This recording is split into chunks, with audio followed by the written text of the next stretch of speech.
Hello, you wonderful people, and welcome to another episode of Super-Fanta-Fi. This being a show where I talk about TV shows of the supernatural, fantasy, and or science fictional genre. For today's episode, I'm going to talk about the latest episode of Let the Right One In. A lot of really interesting things went down in this episode, so let's break it down. First and foremost, let's start off with Claire's side of things, which, really quickly, I found out the actress who plays Claire, her name's Grace Gummer. She's one of Meryl Streep's kids, and I'm like, oh man, that was so interesting when I found that out. But then now, when I see her, I'm like, oh man, it seems so obvious because like she shares a lot of features with her mom. So I was like, oh man, that's so interesting. Either way, I think she's like one of like four kids. I think. Once tangents and all that aside. Obviously, she's continuing her work on trying to find a means to lessen Peter's pain, because I was curious about like, I had brought it up previously, like, is he not just going to heal? Will he forever be stuck like looking like that? Because I thought like, I guess like the vampiric healing ability has its limitations when you have such heavy degrees of damage. It's not like a all powerful magical healing. Like you're not talking about you're going to completely recover. Because I was like, I didn't even think about it at the time. He's like Peter's like full blown Deadpool right now. I mean, and obviously Deadpool's like healing factor doesn't recover his circumstances either. But it turns out with Peter's case, it's like he's got so much like scar tissue built up that she needs to cut it up so that like once it gets cut, then his skin can actually begin the healing process again, because I would assume vampires have a stronger healing factor. Once again, like all we've seen really so far was like, at least with Eleanor, she cut her hand. We don't know like how long that really took to heal. Like she kept like it wrapped up for a little bit, but we have no idea like how long that actually took to heal. Like, is it like a crazy crazy healing factor, or is it just kind of a moderate healing factor that vampires have in this universe? We probably won't know until it comes to Peter's recovery. That'll probably give us a general idea. But Claire is trying out the new fangled like pain reliever that she's made, and she tries it on one of chimpanzees, and it was like the weirdest reaction when she like burned its arm and it looked at it, and it had this look of ecstasy. I was like, what the? Because I also like, it doesn't help that like because of also like the vampiric eyes it has and that look on its face of ecstasy. I was like, that looked creepy as hell. There's like a video on like YouTube where just a video on the internet where you see like an orangutan, like it's in a zoo or something, and it's in behind them like glass, and it just like smiles the most evil. It looks like literally the Grinch smiling, but an orangutan. It's the creepiest thing ever. It kind of reminded me of that. And so I was wondering, I didn't know if that was just a chimpanzee, but later on, Matthew volunteers himself to be a test subject. Because he believes in Claire. He's like, yeah, you've been able to accomplish more in a few weeks. What your dad couldn't do in years. So he's like, I believe in you. Because he even told Peter, like, hey, like, because the thing is, it is sweet how he takes care of Peter. I don't know whether it's just he's doing that out of loyalty or like a job, or is it because he does legitimately look at Peter almost like a little brother of his own. But either way, he volunteers, and Claire tested out on him, and it's the same result. Pain is like ecstasy to them. And I wonder, is it, because even later on when she used it on Peter, Peter's like, oh no, that actually feels good. So I guess that kind of coincides with maybe the drug to some extent. Maybe if you combine that with the drug, maybe that'll kind of even people out. Probably not. But the fact is, it gives, because who knows what the high is like for that drug. Obviously, we've seen the aftermath of it. We haven't really seen like the beginning stages of the like what it is like when they take that drug that Matthew and them are selling to, fund this whole operation.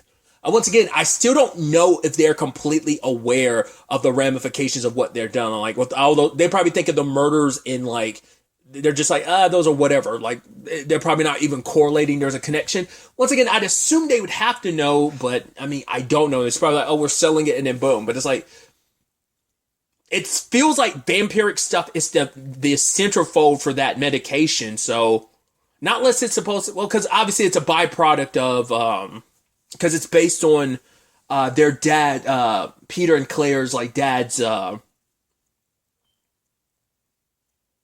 is that where I'm getting Peter from? I kept using the name Peter when I was reviewing a different show, and now I'm sitting here going like, Because now I'm also second guessing. He's like, her brother's name's Peter, right? Or, God, I'm losing my damn mind. Because now I'm like, because I kept referring to another character as Peter in another show. And I was like, why the fuck do I keep calling this character Peter? Like, where the fuck am I getting Peter from? It might be this show. If her brother's, because its name got said over and over again. But I'm like, I'm fairly sure it's Peter. But I'm like, I'm watching too many shows and I'm conflating so many names and confusing names from other shows. Oh, Jesus. Either way, moving past that I digress. Jeez. Either way, I'm just so curious about that. Like, do they have to know about the side effect now, knowing they're selling the drug on purpose? But it's like Claire's dad's whole thing was like that medicine was like super addictive, but that doesn't correlate to this vampiric like element that these people are getting. So like they have to be mixing something in it, and maybe Claire's just, I mean, I guess maybe it was meant to make it more addictive, make people kind of want to buy it more. I don't know what that's all about. Not less, a lot of that's happening under even like Matthew knows that they're selling the pills, but he might not know that, like, I mean, it's kind of like any type of drug of like, oh, you want to be careful because this is being cut with fentanyl. It might be the same thing of somebody might be cutting these drugs with something else. And once again, that could just be Matthew doing that, not thinking there's going to be any ramifications for it. But I don't know. He seems like he's got a decent enough head on the show. I don't see him doing that, but maybe at the end result is it's for helping out Claire's dad and everything. So whatever shitty step they got to do, it's worth it in the end, maybe. I don't know. But yeah, like I said, that element of like the ecstasy factor they get from it, and we do see by the end Claire is cutting off the scar tissue. So little by little, and like I said, Peter's not like, it doesn't look as like, the ecstasy doesn't look as like euphoric as with the chimpanzee and Matthew. Because I'm wondering, is it like subtle? Because to be fair, it's like he already has that. He has that ecstasy feeling when he's drinking blood. That's kind of the whole point. So maybe like it kind of pales in comparison. It's a good feel, but it's not. Maybe it pales in comparison because it's like, right, he's not like like going all like orgasmic about it like the chimpanzee and Matthew. So it might just be because they're vampires. Like the effect isn't as potent on it, works, but it's not as potent on a vampire as it is a regular human. So those are some just interesting developments on that front. On the other side of this episode, we have Naomi kind of in the aftermath of the previous episode where she ended up having that conversation with Ben because she's getting like recognized for what she did.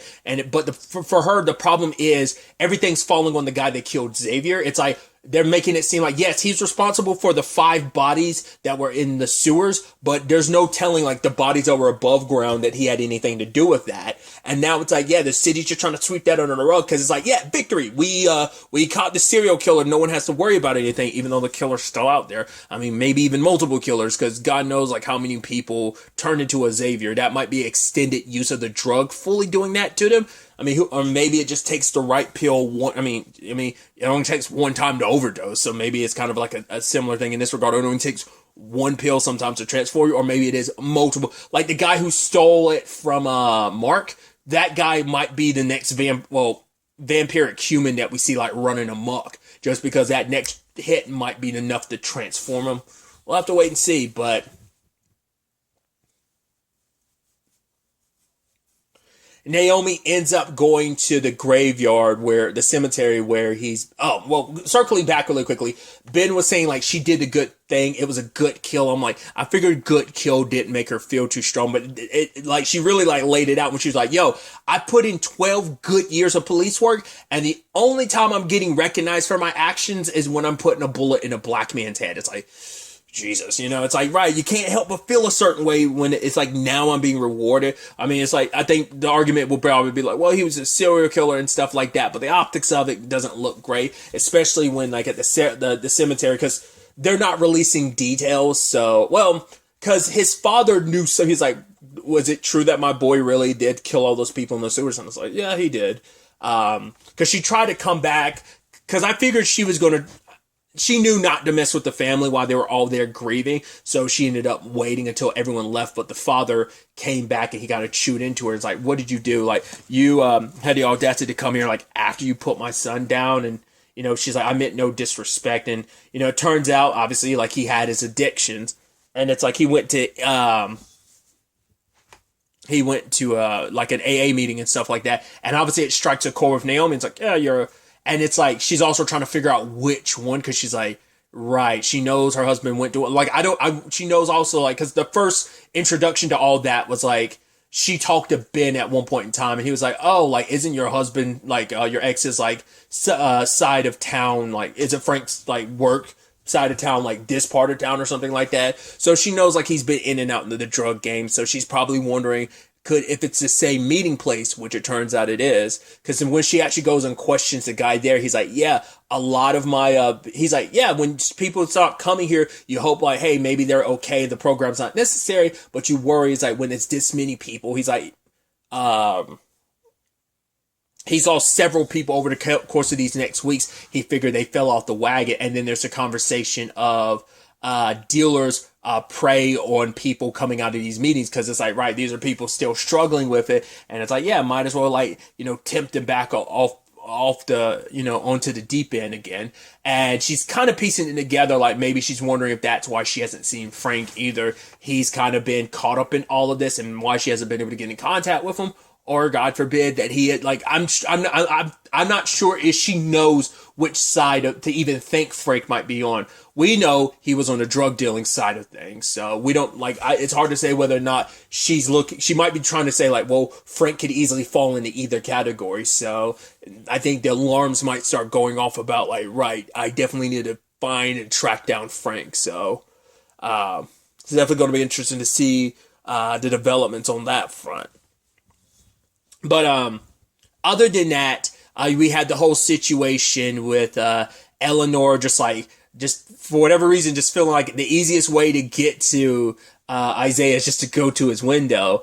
And it seems like he's reluctant to go out because, well, it's been 2 weeks since last episode and the bullies haven't bothered him. But for him, he's still having nightmares and he's scared that, like, they will start bullying him again. They're keeping their distance because of Eleanor. But like I said before, it's going to become an issue because eventually they're going to, like, double down on him just because of Eleanor. At some point in time, they're just waiting and trying to take advantage. They're probably waiting for the perfect opportunity.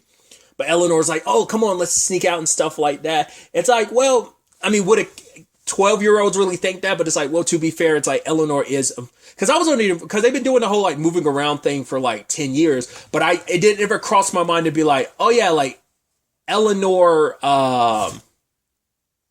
because I wasn't paying attention to the dates. Because I think she is, like I said, I think she is supposed to be like 22, but maybe not. Like, I don't know, like, how long she's been infected. I'm assuming, like, yeah, like I said, I assume she's like 22 or whatever. That's kind of been my assumption this entire time. Because I want to say the notches on the door frame that were saying, like, her height and age, I think it said, like, wasn't it like 2012, and she was 12 at the time. So I would assume, yeah, she is like 22. And just the dates Isaiah was throwing out made me go like, wait, is she actually older than what I think she is? Either way.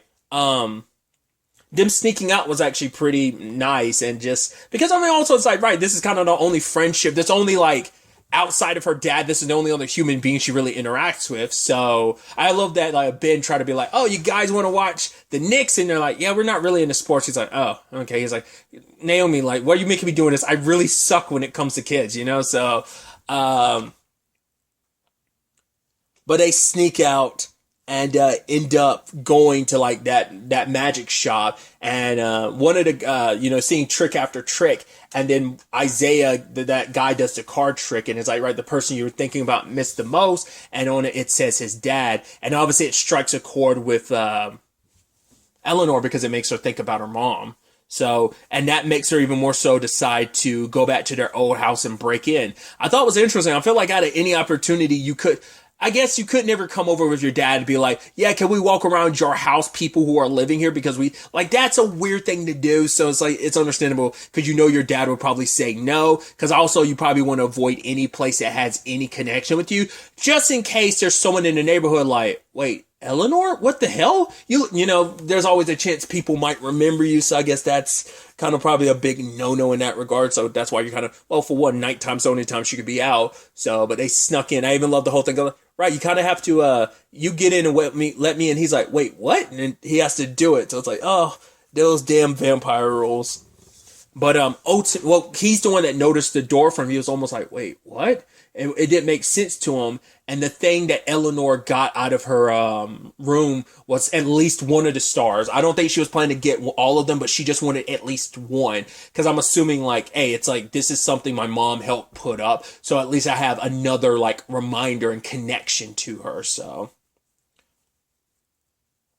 But the super speed, the super strength, none of it made sense to Isaiah, and especially because it's like, wait, you're so cold, you run around with your bare feet, like, what's going on here? And she tells him the truth. It's like, right, I'm a vamp, I was like, right, the only thing I eat is, there's only one thing I eat. And he's like, what is it? And she's like, blood. So it's going to be interesting to see, like, Isaiah is the type of person that could think like, oh my God, what she is so dope. This is so cool. Cause when he saw her eyes, she was worried at first, but then he was like, oh my God, that's so cool. And she was almost like, wait, you're not afraid. Like, that's been her greatest fear. Like, who knows how many people have ever interacted with her since becoming a vampire and, kind of ended up scaring people. There's also the thing of, like, her dad is kind of scared of what she is and she notices that. So, but I think Isaiah will initially take it well until he sees that side of vampires that is not so nice.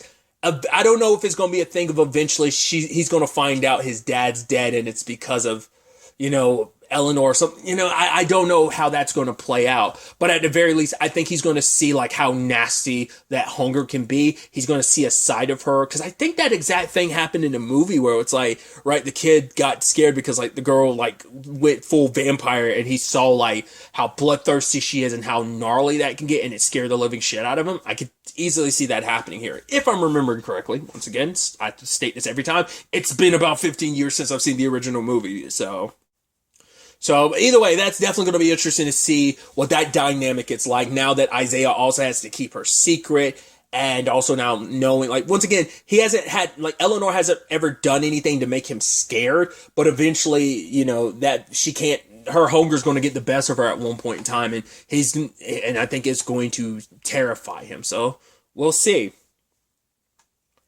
And then finally, on the other side of things, we had there was this moment where Mark actually went to church, and obviously,